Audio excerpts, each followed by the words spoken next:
Britain's requirements for returning Hong Kong to China included no protections for democracy, but did, however, include protections for private property and provisions that Hong Kong would continue to operate as an outpost of Western capitalism. The two systems, one country, that was imposed or demanded by Britain, put into place and enshrined capitalist property relations in the harshest and strictest way. It means that 20% of the population is living in utter destitute poverty, and no plan in place in terms of housing, jobs, and social development to really change this. Almost 15% of the population ranks as millionaires, 20% in utter poverty, and a huge middle grouping terrified of falling off the cliff. From 1843 to 1985, the year after the Joint Declaration, there were no elections of any kind, and the first direct election didn't take place in Hong Kong until 1991. It was at that time, after this Sino-British declaration, that they decided,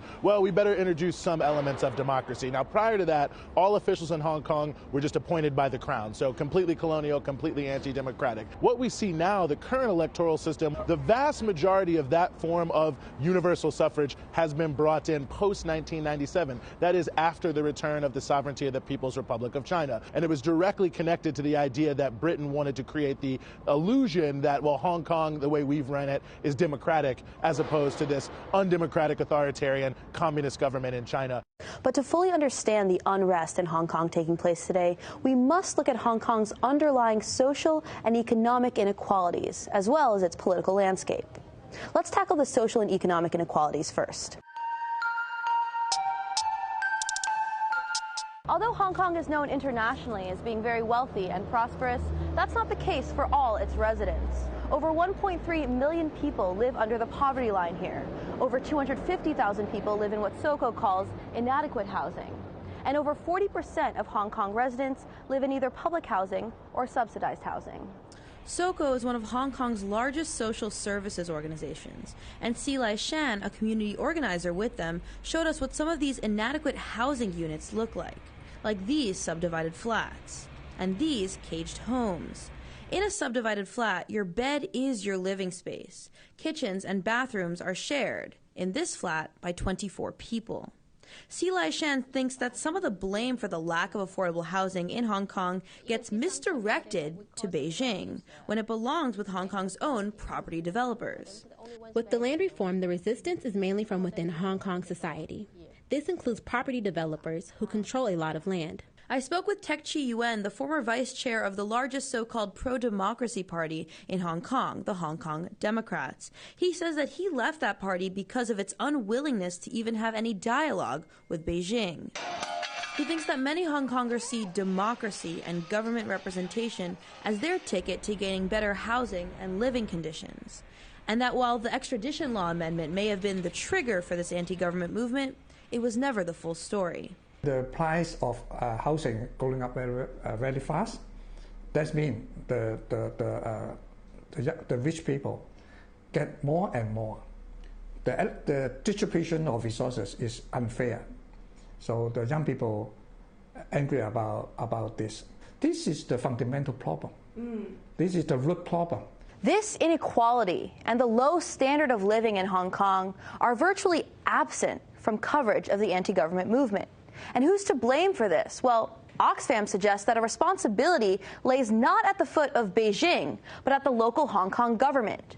Raises to the minimum wage fall behind the rate of inflation, and privatization often runs unchecked. The level of economic inequality in Hong Kong is rather staggering.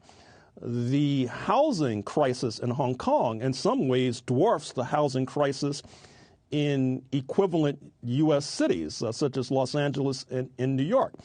The real estate industry in Hong Kong is perhaps even more potent than its counterpart in Manhattan that produced the 45th U.S. president. At the same time, you have countless numbers of poor people who are barely getting by. You have people living in what we might consider virtual closets, paying an arm and a leg to do so. Now, to compare, the top 12 Chinese companies on the Fortune 500 list are all either state-owned or subsidized. They include massive oil, solar, energy, telecommunications, engineering, and construction companies. There's a stark contrast between Chinese policy, social policy, and Hong Kong social policy when it comes to this.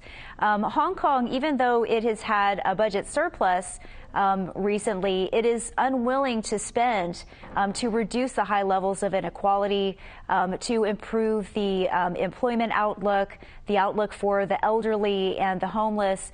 And this is really putting a strain on people's everyday lives. A lot of younger people are really discontented with the level of inequality that exists in Hong Kong. For the past 10 years, wages in Hong Kong have been stagnant, while rents have increased 300%. But the official demands of the anti-government movement are all about Beijing. They seem divorced from issues of economic inequality. The demands of this group certainly aren't dealing with many of the problems that those of us in America who also are opposed to the worst ravages of capitalism would recognize as real problems. And then two, you see who they're meeting with. Are progressive people anywhere in the world, climbing over one another to be meeting with the Republican high command? So I think that even though there are certainly valid grievances for people to be on the street, this movement is not really about that. It's about a broader attempt to promote really a form of dismembering of China. In fact, the single largest labor organization in Hong Kong is actually against this protest movement. It's called the Hong Kong Federation of Trade Unions. The original movement has been eroded.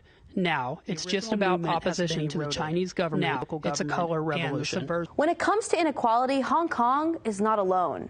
Oxfam says that 82% of the wealth created on Earth in 2017 went to the world's richest 1%. This kind of growing poverty worldwide creates conditions ripe for unrest, and unfortunately sets the stage for foreign forces to co-opt these sentiments. The youth in Hong Kong are facing the same issues as the youth in the West. Rising cost of housing, diminishing job opportunities. But why are the youth in Hong Kong railing against Beijing, who doesn't control the Hong Kong economy?